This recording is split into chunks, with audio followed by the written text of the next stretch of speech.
xitaa mimilaalala. Ashamaar kafuunee akkam jirtanii kabajamtoota fi jaalatamtoota chaayinaa laayyaantoo sallaa jiru jalatti argamtan hundi keessanuu nagaan koo bakka jirtatti isaan qaqqabu. Har'a immoo ijoollee koo erga timirtiin cufamee kaakara ji'aatiif deema.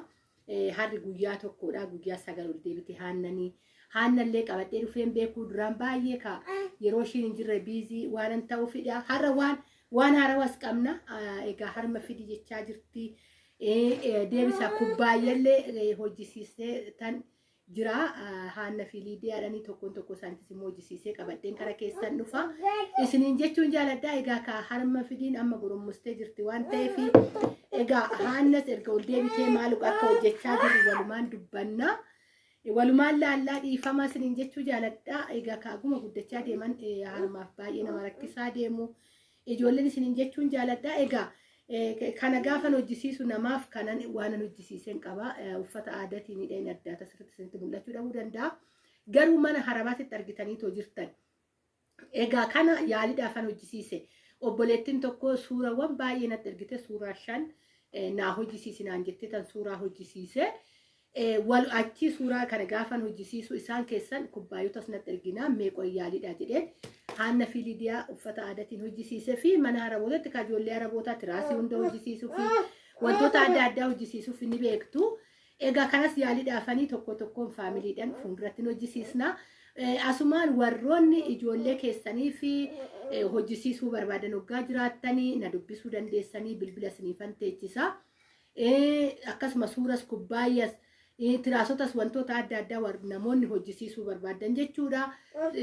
Kanaadha footoo saayizii isaa isintu filata akkaataa saayizii isaa isaanuu barreessaniiru akkasuma akkuma saayizii isaatiin qarshiin isaatillee meeqanaan jechuu dandeessanii isiniin jechuun jaaladhaa. Egaa kana isiniin jedha kubbaayyaa kanaan hin hojjisiise. Egaa ka haannanis ol deebiteetoo jirti na biratti haannan erga ol deebitee akkamittan rifeensa kunuunsa fi jira. Egaa ka dura mana warra dha'uu deemtee birraa yeroo barumsa jiru dhaatti haannan baay'izawwee dabbasaan ishii duraan luuccaa ture. Haaduu keessa dabbasaan jalaa badee amma immoo erga ittuma xiyyeeffadhee tanan dabbasaa ishii kunuunsaa jira. Keessattuu qibaatota amma beeksisaa jiran tokko warroonni barbaadanillee suuraa isaa isiniifan teechisaa. Suuraa san ilaaluu dandeessanii itti fayyadameeti faannaa liyyinnatiin argeetoo jira. Xiqqoo caafii kana qofa irratti hafee baay'ee na rakkisaa ture rifeensi ishii amma garuu baay'ee bayeessa ta'ee gurraacha'eesi. Jalli kunis margee jira. Akkasuma immoo iyyuu lislaasin illee lasallasaa rifeensa duraanitti itti deebi'aa jira jechuudha.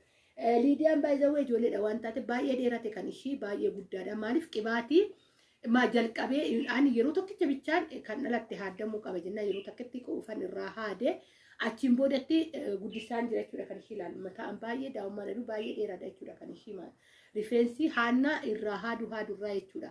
Kan rifeensa luuccarraa jijjiirame kan kana garuu takkatti qofan haade jechuudhaan. Takkatti qofan haade ergasii nan guddisee rifeensa sirriitti guddaadha jechuudha. Quxuxurii faayyuu hin dhaamaa. Ani ampuulii akka quxuxurii gadee waan akkasii kanan dha'ee guddisaa ishiin baay'ee mana oolti waan ta'eef rakkoo hin qabu. Amma kan haannan baranna nama ministirii kutaa 6 fudhateedha. Nama ministirii eeggachaa jirudha. Egaa akkasuma ministirii yeroo darbe isinitti dubbadheen ture. Ministirii gaafa dhufee waadaa wal biraa qabna qabxii gaarii yoo fidde jedheen tan jira. Egaa ka qabxii ishiin illee mooyyuu itti abdattee jirti. Kanaa gadi hin fidu jettee jirti. Waan fidde irratti immoo sapiraayizii qabdaa iddoo bashannanaatis deemuttis hin qabdaan jedheen tan jira. Egaa kana laaluuf turtii ganna kana ji'oota lamaanii ijoollee koo waliin akkamittiin dabarsa laaluuf viidiyoo kana laayik sheer godhaa nu faana tura. Ganna kana wajjin dabarsinaa. Fulbaanni immoo hoo dhufee kara barumsaa deemna hunduu kara fiigichaa deema. Kana fakkaataa qabxii ishiitillee qabadheen dhufaa akkasuma immoo sapiraayizii illee qabadheen dhufaa qabxiin gaariin dhufee. Egaa ka ijoolleen immoo iyyuu sobaanii foolaarii harkisuuf jecha keessattuu tiktookii irraan qabxiin kutaa 6 lakkifameera akkas ta'e jedhu baay'ee na eebbiste jechuudha. Seenii ilaalinaan jetti koodii koo hoodhu ilaalinaan jetti dubbii sobaatidha jechuudha. Reef ji'aayyuu hin guunne ergaa hojjetame yeroo gallakkifamutti gallakkifaa yeroo gallakkifametti garuu nuti wal biraa waadaa qabna. Waadaa sanis immoo maal akka ta'e walumaan laallaa isiniin jechuun jaaladhaa. Egaa kana kanniin isiniif galee dheetan yaadaa. Egaanis immoo yaaliidhaafan hojjisiise isaaniif tokkoon nan hojjisiise dheetan yaadaa isiniin jechuun jaaladhaa. Egaa Liidiyaas gizee hunda qabee dhufeetoo hin beeku yeroo ayyaana maatii walitti qabeetidha. egaa galata waaqayyo nama guddaa taatee akkas baatee haanichuun sakkasii mee haanichuunis baddee jirti keessattuu barana ministirii waan ta'eef viidiyoo qabattee ishii fidaatoo hin jiru mee nagaa siniinaa jettu kara ishiitan isin dabarsaa ani baay'ee naasa'ee amma isinirra jiru. Kabajamtoota fi jaalatamtoota chaayinaa ayyaantu jalatti argaman hundi keessaniyyuu nagumaa fayyumaa isiniin jedha.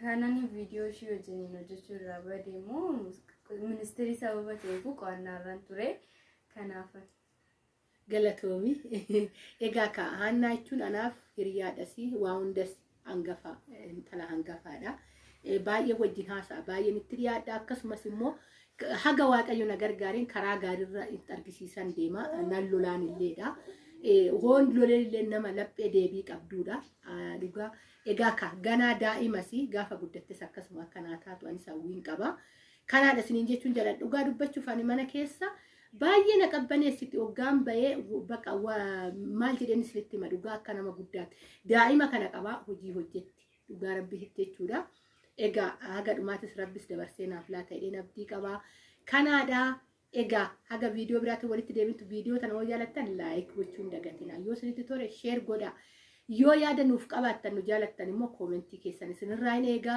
egaa viidiyoo guyyaa kaleessaa nyaata gallakkiseetti nuuf fufus jettaniirtu haga danda'ameen ittaan fufaa akkasumas wantoota gabaa keessa jiranillee wantoota tokko irratti hojjechuun ayyaala ijoolleen manas na gaafattan jirtu waa'ee manaatillee irratti nan hojjedha erguun dhaqinaa sinuma faana tura waan kana jedhu immoo hojiin meeshaa kiyya akkumatti fufetti jira